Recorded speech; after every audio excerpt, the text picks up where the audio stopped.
Okay, so something that I haven't yet seen online is kind of a dive into the settings and the options that are available here inside the goggles. So I've got my goggles here plugged in on the desk, and then I've also got a quad here that's also plugged in so you can see what's going on. And then I'm going to put an SD card in here as well to show you all of the things. So you're going to have to bear with me as we try to get this all situated here.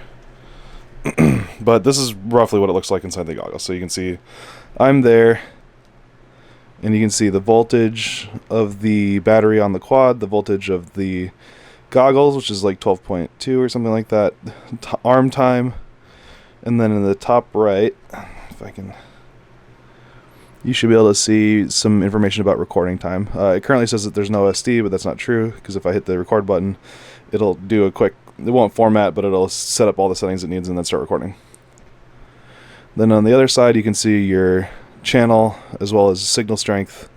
And then I believe bottom right is also the, you can see 25 megabits per second in milliseconds. But what I want to show most of is the settings and the options and the menus and stuff like that. So if you go up here, you can see there's 4 options.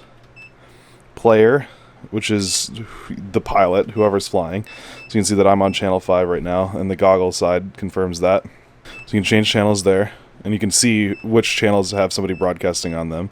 And there's public and private channels, so you can actually fly and not show anybody what you're seeing as well. And then audience is the ability to switch to, if another quad was plugged in, be able to log into theirs and see what they're doing, if they're broadcasting publicly as well. Then on the playback section, you can go in and see all of your previously recorded things. So this was my briefly recorded thing while we've been talking here. You can just hit the little button and skip forward and backward. It's really great. It's actually way easier to use than competitors' DVR, which I will say is nice. And then we go down into settings. Now in settings, you got a bunch of different options. We'll start with camera. You have the ability to switch it from 4x3.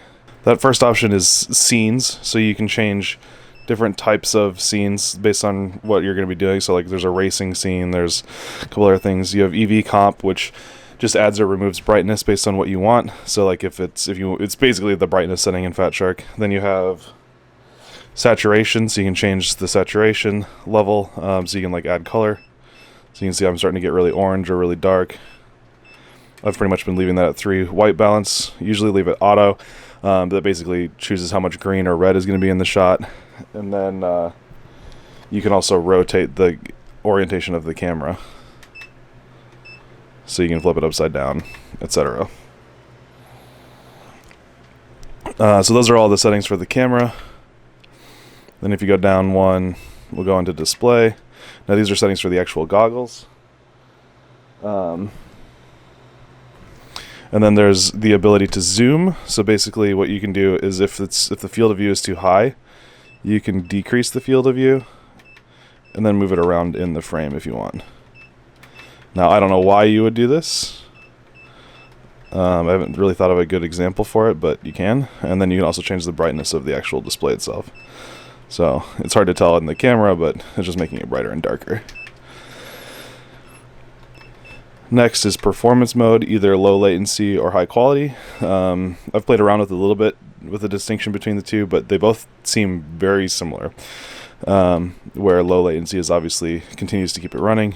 Then you have focus mode, which I almost always leave on. Focus mode basically just takes the edges of the screen and starts blurring them out and sending less information across the data link between the goggles and the quad. And so basically the idea is that it just gives you a little bit of peripheral information but starts to throw away some information so that it retains a higher or lower latency. Then you have recording settings. So on this you can set frame rate to a bunch of different options. Like, for example, if you wanted to record your DVR at 720 at 120, You can do that, which I should check that out. That'd be cool. And then you can tell what happens when the SD card is full on each device, whether that's the goggles or the air unit, because you can put an SD card on the actual drone on the actual air unit. Now for this next one, I've got to get out the radio. So inside of remote controller mode, you can change things like servo setup, function, name,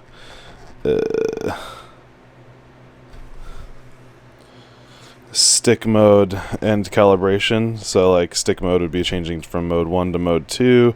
Calibration would be calibrating like where the sticks are.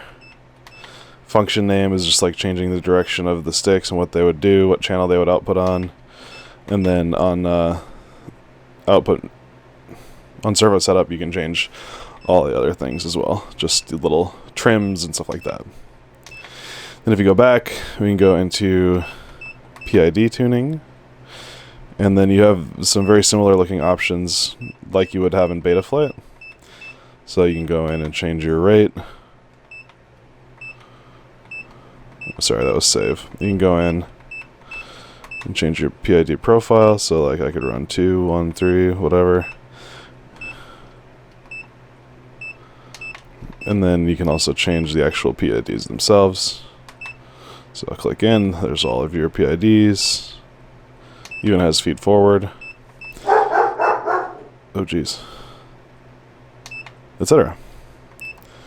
Then you can switch over to AV input, and it's going to switch over, and now you can plug in an external receiver through this plug right here, and you can use it to do analog video.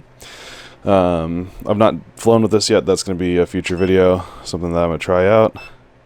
You can format your SD card, language, and then device. You can change like power output, power limit, protocol, and get device info, so like all of your version numbers and everything. So that's just a quick tour through DJI FPV goggles. Here, we'll do this.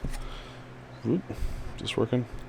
So thanks for tagging along. I know this isn't the most exciting content in the world, but I wanted it to be out there in case anybody had any questions about it and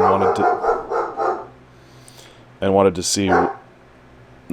see what options were available within the goggles.